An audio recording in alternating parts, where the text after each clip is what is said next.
क्या हाल है साथियों। मैं विकास तोमर आपके अपने trust channel collective study for success पे आप लोग का बहुत बहुत स्वागत करता हूं। आज हम लोग देखेंगे 3 जनवरी का डेली करंट अफेयर। ठीक है, हिंदी इंग्लिश दोनों ही भाषाओं में।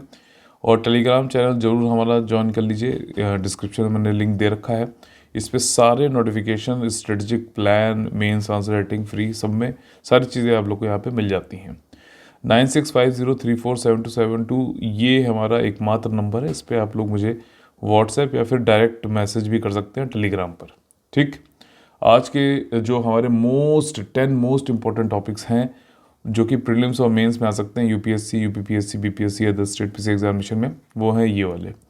उपभोक्ता उपभोक्ता संरक्षण संबंधित कुछ नियम आए हैं जो कि जरूरी हो गए थे, उनके बारे में देखेंगे। साहित्य अकेडमी पुरस्कार 2021 के, ठीक, किस किस की लैंग्वेज में दिया गया, किस किस कैटेगरी में दिया जाता है, ये सारी चीज़ें देखेंगे इसमें। प्रोजेक्ट उत्तराखंड में कुछ लॉन्च किए गए हैं। जीएसटी डर, इसको हम लोग नवंबर में हम लोग ने किया था कवर, जिसमें भी एक अपडेट आया है, उसके बारे में देखेंगे। इंडिया पाकिस्तान के संबंध के बारे में एक समझौता है, उसके बारे में पूरी चीज़ देखेंगे। परफॉर्मेंस सिक्योरिटी, निष्पादन सुरक्षा जो है, ये क्यों न्यूज़ में आया है। बलराज, ये क्या चीज़ है। वीएस पठानिया जी कौन है। पढ़े भारत क्या स्कीम है। और हेट स्पीच, ये सारी चीज़ें लीगल फ्रेमवर्क के हिसाब से इसको देखा जाएगा। तो चलिए स्टार्ट कर लेते हैं। GS paper 2 polity and governance से पहला जो आज का टॉपिक है हमारा, वो है कंज्यूमर प्रोटेक्शन ज्यूरिसडिक्शन। ठीक है, तो यहाँ पर जो क्षेत्राधिकार है जिला आयोग का यानी कि डिस्ट्रिक्ट कमीशन का, राज्य आयोग स्टेट कमीशन, और नेशनल आयोग यानी कि नेशनल कमीशन का। अब आप लोग को पता है कि उपभोक्ता संरक्षण एक्ट 2019 में जो आया था, उसमें कई सारे आयोग बनाए गए थे कि भैया उपभोक्ता जब शिकायत करेगा तो शिकायत कौन सी, कितने, जैसे किसी वस्तु संबंधित या फिर सेवाओं से संबंधित कोई उसको शिकायत है, तो वो शिकायत किसके पास जाएगी। जिला के पास, जिला आयोग के पास जाएगी, राज्य आयोग के पास जाएगी, या फिर नेशनल कमीशन के पास जाएगी। तो ये सारी चीज़ें उसमें जो है चिन्हित की गई थी। लेकिन हुआ क्या कि ज़्यादातर जो शिकायतें जा रही थी वो जा रही थी जिला आयोग के पास में। उसकी वजह से जिला आयोग के ऊपर ओवरबर्डन हो गया। ठीक, और जो है निवारण होना, जो रिड्रेसल था कंप्लेंट्स का, वो डिले होने लगा, लंबित होने लगा। तो इस चक्कर में अभी कुछ यहाँ पर चेंजेस किए गए हैं। चेंजेस जो किए गए हैं वो मेन ये है कि जो भी किसी उपभोक्ता को शिकायत है, ठीक, चाहे वो वस्तु से संबंधित हो या फिर किसी सेवा से या सर्विस से संबंधित हो, तो अगर उसकी जो वैल्यू है, ठीक, वो 50 लाख रुपए तक की है तो डिस्ट्रिक्ट कमीशन के पास जाएगा। 50 लाख से 2 करोड़ के बीच की है तो वो राज्य आयोग यानी कि स्टेट कमीशन के पास जाएगा। और 2 करोड़ से ज़्यादा रुपए से अधिक वैल्यू की जो है अगर कोई शिकायत है वस्तु या सेवा से, तो वो नेशनल कमीशन के पास जाएगा। ये अभी इसमें संशोधन, मतलब नए रूल्स लाए गए, उसमें किया गया है। ठीक, रीज़न वही है कि डिस्ट्रिक्ट कमीशन के ऊपर वर्कलोड बढ़ रहा था और उसको जो है कम करने के लिए ये सारी चीज़ें अब चिन्हित कर दी गई हैं कि कौन सा किस वैल्यू की कंप्लेंट जो है किसके पास जाएगी। ठीक, क्लियर हुआ पूरा। ठीक, इसको जरूर याद कर लीजिएगा। ठीक, 50 लाख तक डिस्ट्रिक्ट कमीशन, 50 से 2 करोड़ तक स्टेट कमीशन, और 2 करोड़ से ऊपर की लागत का अगर है तो वो नेशनल कमीशन के पास जाएगा। ठीक, अगला जो हमारा टॉपिक है general studies paper 1 art and culture संबंधित। देखिए, साहित्य अकेडमी अवार्ड 2021 के भी अनाउंस किए गए हैं। इसमें कौन कौन सी कैटेगरी में होता है ये ज़्यादा इंपॉर्टेंट है बजाय इसके कि कितने कितने लोगों को मिला। तो देखिए, पोइट्री आता है इसमें, ठीक, कविता, नॉवेल, उपन्यास हो गया, शॉर्ट स्टोरीज हो गई, place, biography, autobiography, one critic और एपिक पोइट्री। तो ये वो कैटेगरी हैं जिसमें मान लीजिए ये क्वेश्चन बन सकता है कि बताइए इनमें से कौन से वर्गीकरण पे या फिर क्लासिफिकेशन पे साहित्य अकेडमी अवार्ड नहीं मिलता है या फिर मिलता है। इस तरीके से क्वेश्चन पूछ सकता है। तो यहाँ पे कविता, उपन्यास, लघु कथाएं, नाटक, जीवनी, आत्मकथा और समालोचना, और एक महाकाव्य कविता, मतलब ये सारे जो है वर्गीकरण है। अब इसमें जो है 20 लैंग्वेज में अब की बार दिया गया है आपका 2021 का। गुजराती, मैथिली, मणिपुरी और उर्दू लैंग्वेज में बाद में अनाउंस किए जाएंगे अवार्ड। ये एक थोड़ा सा यहाँ पर जो है डिलेड अवार्ड्स की घोषणा की जाएगी। आसाम की एक जो है राइटर हैं अनुराधा शर्मा पुजारी और नमिता गोखले, इन दोनों को उपन्यास के लिए अवार्ड मिला है। नाम याद रखिएगा, स्टेट पीसी एग्जामिनेशन पूछ लेता तो नमिता गोखले और अनुराधा शर्मा पुजारी, ये जो है उपन्यास यानी नॉवल कैटेगरी में मिला है। पोइट्री में मवदई गहाई बोडो लैंग्वेज में है, ये आसाम में पड़ता है बोडोलैंड, तो वहाँ पे संजीव वरेनकर जो है कोंकणी लैंग्वेज के लिए, ऋषिकेश मलिक उड़िया लैंग्वेज के लिए, और विद्येश्वरी प्रसाद तेलुगु लैंग्वेज के लिए जो है इनको कविता के क्षेत्र में कैटेगरी में आपको मिला है साहित्य अकेडमी अवार्ड। और साहित्य अकेडमी अवार्ड की पृष्ठभूमि यानी बैकग्राउंड में कुछ जान लेते हैं। 1954 में स्टार्ट हुआ था, और जो भी बहुत ही ज़्यादा आउटस्टैंडिंग बुक्स होती हैं, लिटरेरी मेरिट जिनकी होती है, तो उनको, और जो कि मेजर इंडियन लैंग्वेजेस में हो, तो उनको अवार्ड यहाँ पे दिया जाता है। अवार्ड में 1 लाख रुपए का जो है पुरस्कार होता है, और ये 1955 में पहली बार अवार्ड दिया गया था। देखिए इस तरीके से साहित्य अकेडमी अवार्ड का ये लोगो या फिर जो है तमगा होता है। ठीक, याद रहेगा। अगला जो टॉपिक है वो है जनरल स्टडीज पेपर 3 इकोनॉमी संबंधित। देखिए अभी क्या है कि उत्तराखंड में जो प्रधानमंत्री जी हैं उन्होंने कई सारे प्रोजेक्ट लॉन्च किए हैं। ठीक है, और किस किस क्षेत्र में किए हैं? सिंचाई से, रोड से संबंधित, घर से यानी हाउसिंग से, हेल्थ इंफ्रास्ट्रक्चर जो स्वास्थ्य के जैसे हॉस्पिटल बनाए जाने हैं, ये सारी चीज़ें, और आपका इंडस्ट्री हो गया, सैनिटेशन स्वच्छता, और ड्रिंकिंग वाटर सप्लाई संबंधित जो है प्रोजेक्ट लॉन्च किए गए। 17,500 करोड़ के हैं। 23 प्रोजेक्ट अभी इन्होंने लॉन्च किए हैं। इसमें से देखिए एम्स बनाया जा रहा है, जैसे कि हेल्थ इंफ्रास्ट्रक्चर की अभी बात करी गई। कहाँ पे बनाया जा रहा है? हल्द्वानी में। ये ध्यान रखना, यहाँ पे प्लेस पूछ सकता है। Lakhwar multipurpose project. Multipurpose project जो है लखवार मतलब क्या होता है, जैसे कि रिवर है तो उस पर आपका जो है उससे बिजली बनाई जाएगी, इलेक्ट्रिसिटी, उसको सिंचाई के रूप में भी यूज़ किया जाएगा। तो कई सारे पर्पज़ के लिए प्रोजेक्ट होता है। ठीक, तो लखवार में बन रहा है। हाइड्रो पावर प्रोजेक्ट कहाँ पे? पिथौरागढ़। तो ये चीज़ याद रखिएगा, अभी यूके पीएससी का एग्जाम आने वाला है तो वहाँ पे ये क्वेश्चन पूछा आ सकता है। तो hydro power facility is been inaugurated at Pithoragarh. ठीक, मल्टी रोड प्रोजेक्ट भी यहाँ पर प्रधानमंत्री ग्राम सड़क योजना के अंतर्गत जो है सैंक्शन किए गए हैं। टनकपुर, एक देखिए सामरिक महत्व रखने वाली एक रोड है। ठीक है, वो है टनकपुर से पिथौरागढ़ रोड। ये कैलाश मानसरोवर की जो यात्रा करते हैं हम लोग। अच्छा बताइए, कैलाश मानसरोवर कहाँ, इंडिया में है कि नेपाल में है कि चाइना में है? कमेंट करके बताइएगा। तो उस यात्रा के लिए जो एक सामरिक महत्व रखने वाली, जो एक रणनीतिक महत्व रखने वाली रोड है जिसका नाम है टनकपुर से पिथौरागढ़, याद रखना। तो इसको जो है भी बनाया जा रहा है। प्रधानमंत्री जी ने एक अरोमा पार्क का भी यहाँ पे फाउंडेशन स्टोन रखा काशीपुर में। Aroma park Kashipur, plastic industrial park Sitarganj. ठीक, यूके पीएससी के लिए काफ़ी ज़्यादा इंपॉर्टेंट है। अभी एग्जाम, इसकी डेट अभी नहीं बताई गई लेकिन जल्दी आ जाएगी, तो वहाँ पे ये क्वेश्चंस आ सकते हैं। अरोमा पार्क कहाँ पर है? काशीपुर। प्लास्टिक इंडस्ट्रियल पार्क आपका सितारगंज। ठीक, अगला एक टॉपिक जो है, देखिए ये जीएसटी कपड़ों पे लगाया जाएगा, अलग अलग जो मैन मेड होते हैं उन पे अलग लगाया जाएगा। ऐसा बोला गया था कि 12% कर दिया जाएगा 1 जनवरी से। ठीक है, 18 नवंबर को अनाउंस किया गया था, हम लोगों ने इसको कवर भी किया था 19 तारीख के शायद करंट अफेयर में। तो उसमें बोला गया था कि मैन मेड फाइबर जो है और अपैरल जो कपड़े हैं तो उन सब पे 12% कर दिया जाएगा, लेकिन अभी इसको हटा दिया गया है, अभी रोक दिया गया है। 5% जो पहले था वहीं रहेगा, क्योंकि कई सारे इंडस्ट्री जो कपड़ा संबंधित है उन्होंने इसके लिए जो है विरोध किया था कि 12% मत करिए, ऑलरेडी ज़्यादा है, तो कम्पिटिटिव नहीं रह जाएंगे, इसलिए 5% पे ये कहा गया है कि अभी यही रहेगा। ये एक लेटेस्ट अपडेट है। कहीं वहाँ पे अगर मान लीजिए आपसे कह दे कि अब कितना होता है, तो अभी नहीं परसेंट है 12%, वहाँ पर अभी 5% है। ठीक है, तो ये चीज़ है। अगला जो हमारा टॉपिक है general studies paper 2 international relations. Bharat Pakistan संबंध आप जानते हैं कैसे हैं। उसमें दोनों ही जो ये भारत और पाकिस्तान जो कंट्री हैं, दोनों के पास में परमाणु हथियार हैं, और इसीलिए परमाणु हथियार काफ़ी विध्वंसक होते हैं, काफ़ी ज़्यादा जो खतरनाक होते हैं।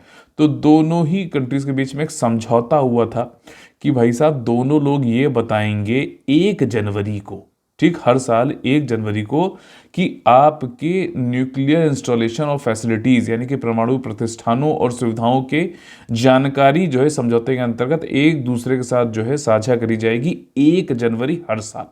ठीक, तो ये एग्रीमेंट आपका हुआ। अभी 31वीं बार जो है ये एक्सचेंज किया गई है इन्फॉर्मेशन, और जो है पहली बार जब ये की गई थी तब कब की गई थी? 1992 1 जनवरी को। ठीक।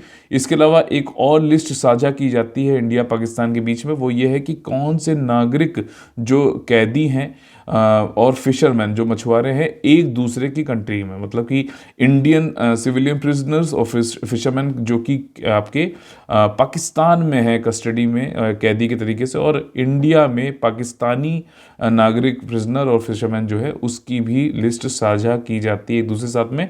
ये कौन सा एग्रीमेंट था? ये 2008 में एक एग्रीमेंट हुआ था और ये साल में 2 बार की जाती है, ध्यान रखिएगा। परमाणु में 1 जनवरी एक बार की जाती है साल में, यहाँ पे 2 बार की जाती है, 1 जनवरी और 1 जुलाई को। ठीक, मछुआरों की और नागरिक कैदियों की, ये याद रखिएगा। ठीक है, तो ये काफ़ी इंपॉर्टेंट है, यूपीएससी और अदर स्टेट पीसी एग्जामिनेशन में पूछ सकता है।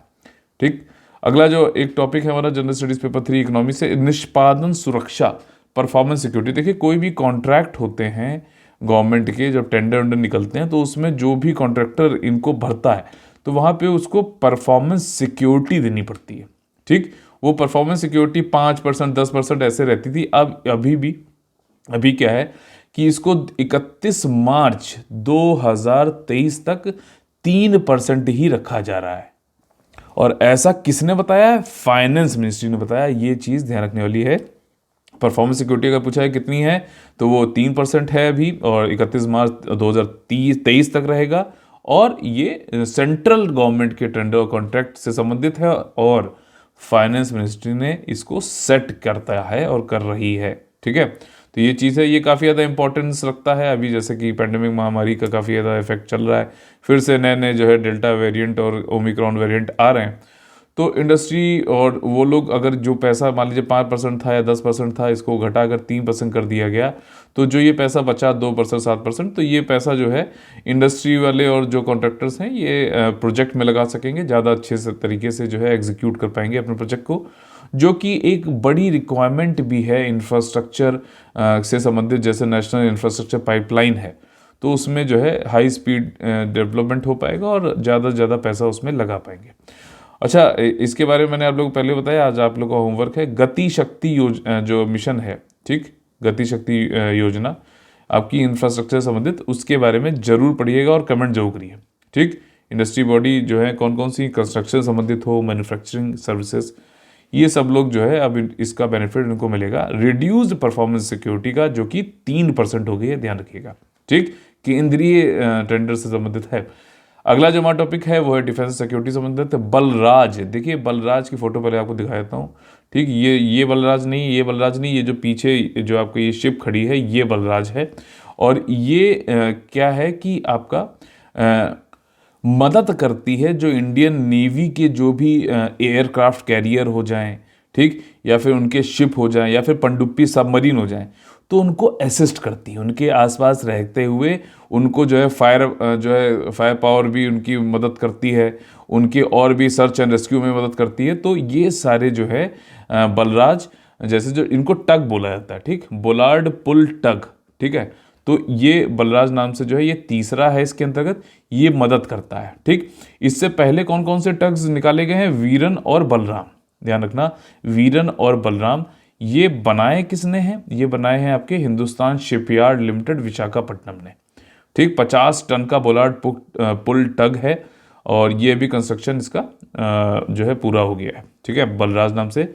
वीरन और बलराम पहले, तो अगर मान लीजिए उससे पूछ ले कि आपसे पूछ ले कि बताइए इसमें से कौन से जो है बोलार्ड पुल टग्स नहीं है, ठीक, तो अगर वहाँ पे उन्होंने दे रखा है बलराज, वीरन, बलराम, ठीक, और उसके बाद जो है अरिहंत, तो आपको समझ में आ जाएगा अच्छा अरिहंत नहीं है, ये जो है ये क्या है? ये न्यूक्लियर पावर्ड एक सबमरीन है, ठीक, स्वदेशी रूप से निर्मित है। तो ये सारी चीज़ें ध्यान रखिएगा अभी। और इसमें वीरन जो है वो विशाखापट्टनम में ही गया है, लेकिन बलराम मुंबई में गया है। ठीक, नेवल डॉकयार्ड मुंबई में जो है इसको इंडक्ट किया गया है, इतना ध्यान रखने की ज़रूरत है। ठीक, इसमें जो मैंने आपको पहले बताया है, जो आपके लार्ज नेवल शिप होते हैं, एयरक्राफ्ट कैरियर होते हैं और पनडुब्बी विमान वाहक, इन सब की जो है उन सबको मदद करता है, बर्थिंग, टर्निंग, मनोवरिंग, कोई पैतरेबाजी कुछ कर रहे हैं वाटर्स में, तो उन सब में इसको मदद करता है। फायर फाइटिंग कवर भी देता है और सर्च एंड रेस्क्यू ऑपरेशंस में मदद करता है। ठीक, 50 टन का बोलार्ड पुल टग है और ये ऑक्सिलरी सपोर्ट सर्विसेज देता है। ठीक, आपकी सहायक सेवाओं से जो है इसको मदद करता है बाकी जो है इंडियन नेवी के। ठीक है, तो ध्यान रहेगा ना, क्या नाम है, बलराज, वीरन और बलराम, ये चीज़ें टग्स होते हैं। अगला जो हमारा टॉपिक है वो भी डिफेंस एंड सिक्योरिटी इश्यूज से संबंधित। देखिए, इंडियन कोस्ट गार्ड जो है उसके डायरेक्टर जनरल नए आ गए हैं जिनका नाम है वीएस पठानिया। ठीक, ऐसे बिल्कुल सिंपल तरीके से याद रखना है, इंडियन कोस्ट गार्ड के नए डायरेक्टर जनरल कौन बने हैं, वीएस पठानिया बन गए हैं, जो कि 24वें हैं और इनको 31 दिसंबर 2021 को जो है बनाया गया। ठीक, और ये आपका national defence college new Delhi के मतलब जो है छात्र रहे हैं।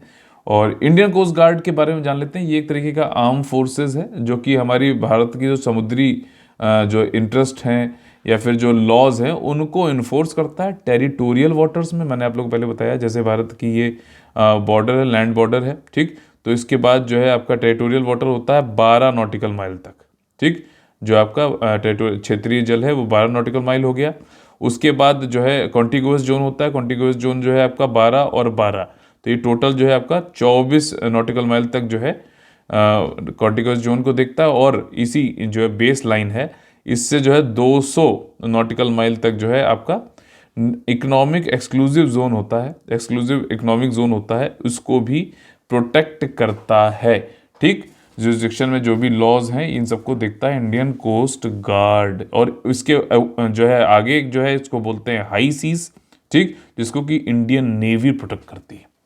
ध्यान रखना ये चीज़ें इंपॉर्टेंट है, यहाँ पे जो है पूछ सकता है सीज ऑफ लॉ में। ठीक, अनक्लॉज आप लोगों ने पढ़ा हुआ है ना, अनक्लॉज NCL, इसको जो है आप लोग को होमवर्क दिया जा रहा है, इसको जो करिएगा। ठीक, अच्छा, जो 1978 में एक एक्ट आया कोस्ट गार्ड एक्ट, उसके अंतर्गत इसको एक स्वतंत्र आर्म फोर्स ऑफ इंडिया बनाया गया, इंडियन कोस्ट गार्ड को।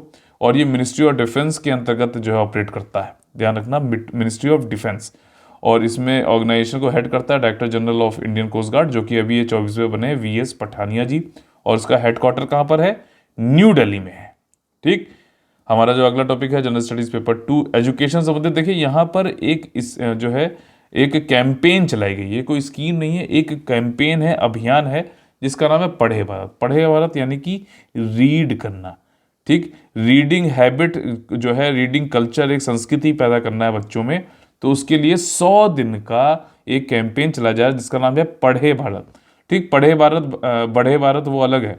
तो यहाँ पे यूनियन एजुकेशन मिनिस्टर जो है उन्होंने इसको लॉन्च किया है। और इस पर फोकस यही है कि जो बाल वाटिका में बच्चे पढ़ते हैं, ठीक, 8वीं ग्रेड तक, 8वीं कक्षा तक, तो वो लोग इसके जो है फोकस जो बच्चे हैं। ठीक है, और इनके अंतर्गत ये है कि 14 वीक यानी 100 दिन तक, 1 जनवरी 2022 से 10 अप्रैल 2022 तक जो है उनके अंदर एक पढ़ने की जो है संस्कृति को पैदा करना है, एंजॉयमेंट पढ़ने की। और ये इंपॉर्टेंस रखता है नेशनल एजुकेशन पॉलिसी 2020 के अंतर्गत। ये चीज़ें बच्चों में जो है उनके पर्सनालिटी डेवलपमेंट के लिए रीडिंग, राइटिंग और जो अंडरस्टैंडिंग पे फोकस किया जा रहा है, तो उसी का ही एक ये पार्ट भी है, कैंपेन पार्ट है। जॉयफुल रीडिंग कल्चर इसमें जो है करना है, लोगों के अंदर, बच्चों के अंदर जो है उत्पन्न करना है आनंदपूर्ण पठन संस्कृति। ठीक, और इसमें इसमें कैसे कर सकते हैं इसको, देखो कोई भी बच्चा है तो वो अलग अलग उसकी मदर टंग होगी, अलग अलग लोकल लैंग्वेजेस होंगी। ठीक, अलग अलग रीजनल लैंग्वेज, ट्राइबल लैंग्वेज होगी। तो हम वो पढ़े, तो हम अगर कोई मान लीजिए तमिल का बच्चा है तो उसको आप हिंदी में दे दोगे तो वो एंजॉयफुल थोड़ी ना होगी। तो उसको क्या है कि हम तमिल में ही जो है रीडिंग बुक्स देंगे। तो इसी तरीके से अलग अलग बच्चों को अलग अलग जो है उनकी भाषा में, उनकी मदर टंग में जो है रीडिंग बुक्स दी जाएगी, ताकि जॉयफुल रीडिंग कल्चर पैदा किया जा सके। और इससे local language, regional language, tribal language, इन सबको भी बढ़ावा दिया जाएगा। This will help in promoting local language and culture of our society.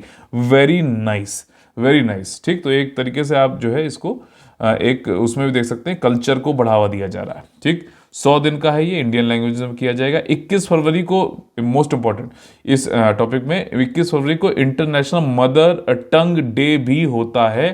तो ये कैंपेन में ये वाला भी इंटीग्रेट, एकीकृत किया गया है। ठीक, और ये डे सेलिब्रेट किया जाएगा आपका कहानी पढ़ो अपनी भाषा में, reading story in your own language across the country, पूरी कंट्री में किया जाएगा। और इससे हेल्प मिलेगी प्रमोट करने में local language and culture of our society. ठीक, तो ये 1 जनवरी स्टार्ट हुआ है, 100 दिन का है, 14 वीक का है।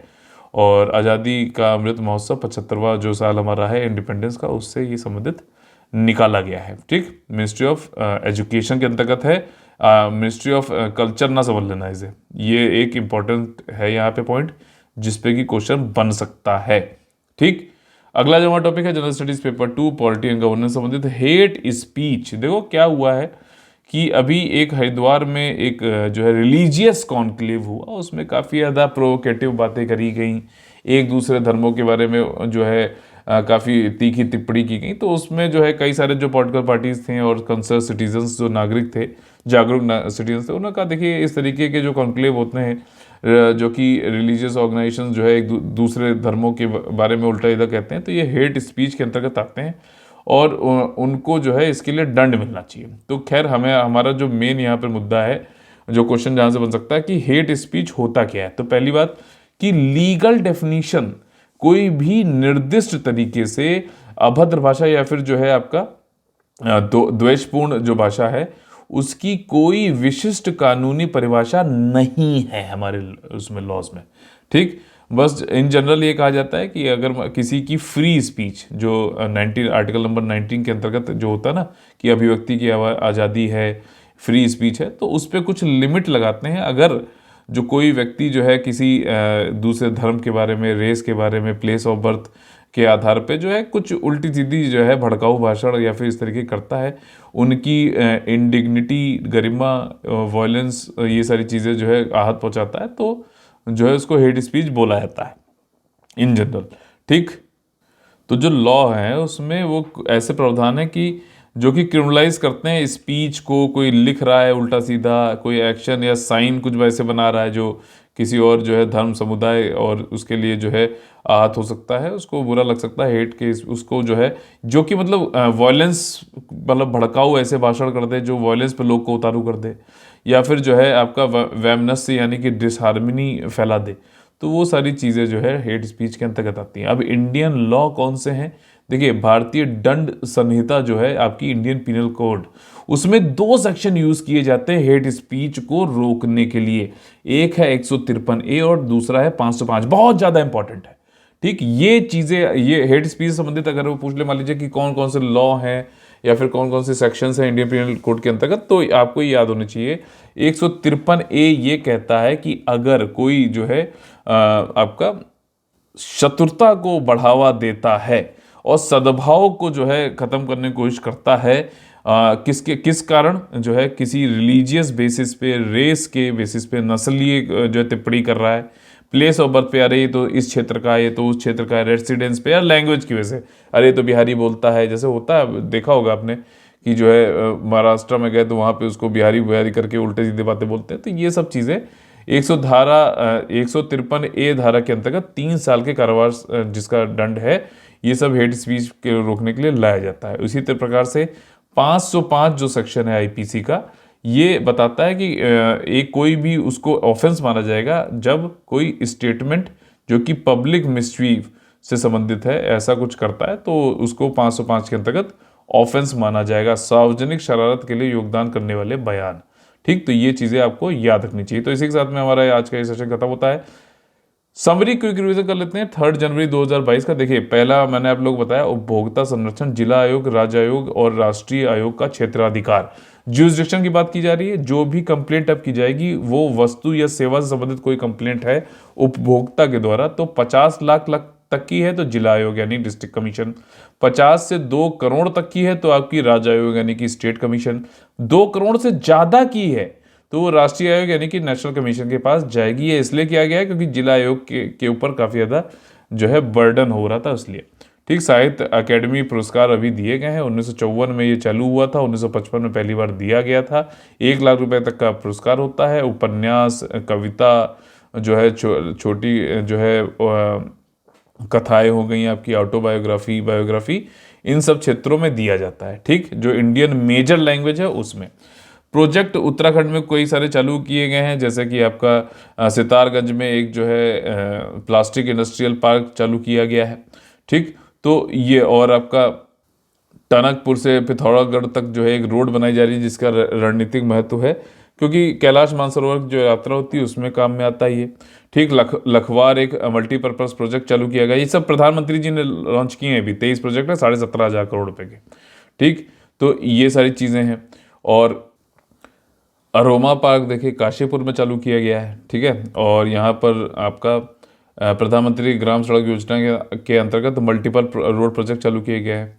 एम्स बनाया जाएगा हल्द्वानी में, इंपॉर्टेंट। हाइड्रो पावर जो है पिथौरागढ़ में। पिथौरागढ़ से टनकपुर रोड भी कैलाश मानसरोवर यात्रा के लिए रणनीतिक रोड प्रोजेक्ट है, इसको भी चालू किया गया है। जीएसटी रेट जो है पहले बोला गया था कि 12% किया कर दिया जाएगा मैन मेड फाइबर और कपड़ों पे, उसको फिर से जो है 5% पे ही 1 जनवरी से जो है वही सेम जो पहले था वही रखा जा रहा है। 5% ही है, ये ध्यान रखिएगा। इंडिया पाकिस्तान के रिलेशन आपको पता है कैसे हैं, उसी में एक ये है कि दोनों ही परमाणु ताकत हैं, परमाणु हथियार दोनों के पास हैं। तो इनके बीच में एक समझौता हुआ था 1992 में 1 जनवरी से कि भाई साहब दोनों लोग एक दूसरे को बताएंगे कि न्यूक्लियर इंस्टॉलेशंस और जो है न्यूक्लियर प्रतिष्ठान कहाँ कहाँ पर है, फैसिलिटीज़ कहाँ कहाँ पे हैं, उनके बारे में दोनों लोग से जो है इंफॉर्मेशन साझा की जाती है। अभी जो है इसके बारे में जो किया गया। इसके अलावा एक और एग्रीमेंट हुआ था 2008 में, जिसमें कि जो है नागरिक जो कि कैदी हैं और मछुआरे, ठीक, एक दूसरे देश में उसके बारे में भी डिटेल लिस्ट जो है साझा की जाती है। लेकिन यहाँ पर 1 जनवरी और 1 जुलाई 2 बार की जाती है साल में, ये चीज़ है, ठीक। एक बोलार्ड टग जो है आपका बलराज नाम से, ये अभी जो है कंडक्ट किया गया है विशाखापट्टनम में, और ये तीसरा था। इससे पहले जो है वीरन और बलराम, ठीक, ये ऑलरेडी हो चुके हैं। अब ये तीसरा आया है बलराज। तो ये क्या करते हैं, ये मदद करते हैं आपके इंडियन नेवी के कोई जहाज हैं, बड़े जहाज, ठीक, आपके युद्ध जो है एयरक्राफ्ट कैरियर हैं, और आपका जो है पनडुब्बियाँ हैं, सबमरीन है, तो इन सबको जो है असिस्ट करते हैं, फायर फाइटिंग वो करते हैं, सर्च रेस्क्यू में। तो इस तरीके से इनके इर्द गिर्द रहते हुए इनकी मदद करते हैं, इनको जो है कॉम्प्लीमेंट करते हैं, ठीक। वीएस पठानिया जी जो है वो 24वें इंडियन कोस्टल गार्ड के डायरेक्टर जनरल बन गए हैं। ये जो है 31 दिसंबर को, ठीक, 2021 में।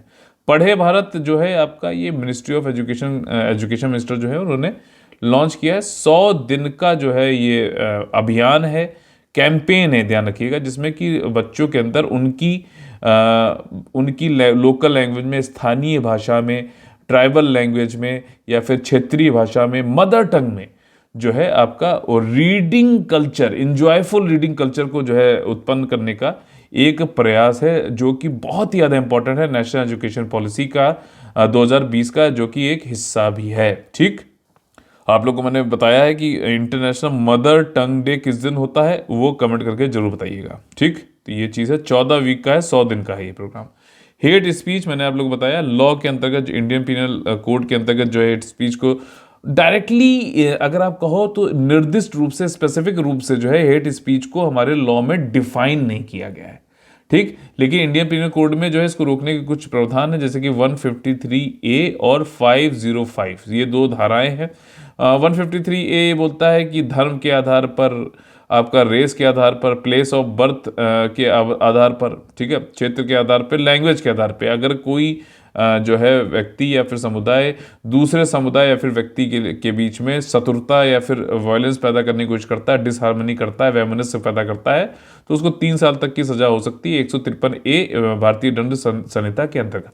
इसी प्रकार से 505 में भी जो है अगर कोई स्टेटमेंट करता है जो कि जो है ठीक नहीं है, लोगों के बीच में भड़काऊ भाषण हो रहे हैं, तो उसको भी हेट स्पीच के अंतर्गत 505 के अंतर्गत लाया जाता है और रोकने की कोशिश की जाती है, ठीक। तो ये चीज़ है। अच्छा बताइए, सेडिशन जो देशद्रोह है वो किस जो है धारा के अंतर्गत आता है, इसी इंडियन पीनल कोड में, ठीक। तो इसी के साथ में आज का सेशन हम लोग खत्म होता है। नया साल आप लोग के लिए को बहुत बहुत मुबारक हो, और जो आप लोग, मैं आशा करता हूँ कि बहुत अच्छे से आप लोग पढ़ेंगे और जो है दृढ़ निश्चय करेंगे कि इसी बार सिलेक्शन लेना है। और आप लोग की बिल्कुल कंटिन्यूस मदद करने के लिए हम लोगों ने टेलीग्राम चैनल यहाँ पे चालू कर रखा है, इसको आप लोग ज्वाइन करिए।